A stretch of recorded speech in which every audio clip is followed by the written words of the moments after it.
এই যে রিয়াসাত আজিম মানববন্ধনকারীদের সামনে এসে দাঁড়ালেন, এরপর আরও সাংবাদিক আস্তে আস্তে সকল সাংবাদিক এসে জড়ো হয় এবং মানববন্ধনকারীদের উপর হামলা করে।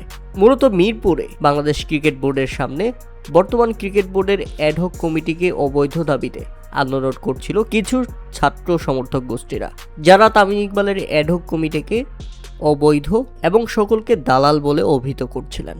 আমিনুল ইসলাম বুলবুলকে হটিয়ে দেওয়ার কারণেই তাদের এই প্রতিবাদ। কিন্তু সেখানে সাংবাদিকরা এসে তাদের মানববন্ধনে বাধা সৃষ্টি করেন এবং সেখান থেকে চলে যেতে বলেন, যে কারণে তারা উল্টো রিয়াসাত আজিমকে তখন বেশি বাড়াবাড়ি করার জন্য বলছিলেন তামিম ইকবালের পাচাটা সাংবাদিক এবং তামিম ইকবালের দালাল।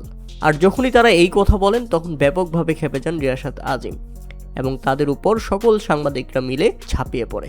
পরিস্থিতি এমন একটা অবস্থা তৈরি হয়েছিল যে মনে হচ্ছে দুই পক্ষের মধ্যে এখন মারামারি লেগে যাবে। তবে সৌভাগ্যবশত এই যাত্রায় হাতাহাতি হয়নি, তবে ব্যাপারটি এমন পর্যায়ে চলে গিয়েছিল যে এক পর্যায়ে পুলিশ এসে সেখান থেকে দুই পক্ষকে সরিয়ে দেয়। এখন কথা হচ্ছে, সাধারণ মানুষ কিংবা ছাত্র সমর্থকদের এই বোর্ড পছন্দ নাও হতে পারে, তারা এই বোর্ডের বিরুদ্ধে আন্দোলন করতে পারে। আন্দোলনকারীরা আন্দোলন করবে, সেটা দেখবে বাংলাদেশ ক্রিকেট বোর্ড কিংবা আইন শৃঙ্খলা বাহিনী যারা আছেন তারা, বরং সাংবাদিকরা এই নিউজগুলো কাভার করবে।